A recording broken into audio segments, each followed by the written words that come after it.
మనం సొంతంగా ఏదైనా వంటలు చేసినా కొన్ని చెడిపోయినా కొన్ని బాగా వస్తాయి. దాంట్లో ఈ పుదీనా పచ్చడి ఒకటి అనమాట నాకైతే. ముందుగా ఆయిల్లో కొద్దిగా ధనియాలు, జీలకర్ర, మెంతులు తీసుకొని వేగిన తర్వాత సపరేట్గా ఒక ప్లేట్లో తీసి పెట్టేసుకోవాలి. తర్వాత అదే ప్యాన్లో 15 నుంచి 20 వరకు ఎండుమిరపకాయలు తీసుకొని అవి కూడా వేపుకొని అదే ప్లేట్లో తీసి పెట్టేసుకోవాలి. తర్వాత అదే ప్యాన్లో ఇంకొద్దిగా ఆయిల్ వేసుకొని కాడలతో పాటు ఒలుచుకున్న పుదీనా అంతా వేసేసుకొని బాగా వేగిన తర్వాత పక్కన పెట్టేసుకొని తర్వాత డ్రై ప్యాన్ తీసుకొని శనగగింజలు కూడా కొద్దిసేపు బాగా వేపుకోవాలి.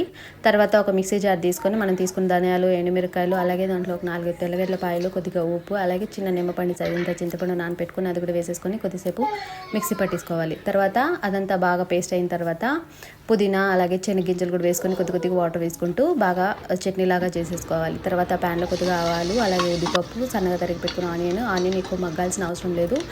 కొద్దిగా ఇంగువ వేసేసుకొని మనం మిక్సీ పట్టించుకున్న చట్నీ అంతా కూడా వేసేసుకొని బాగా మిక్స్ చేసుకోవాలి. ఇలా చట్నీలు చేసుకున్నప్పుడు అదే ప్యాన్లో కొద్దిగా రైస్ వేసుకొని కలుపుకొని తింటే ఇంకా టేస్ట్ చాలా బాగుంటుంది.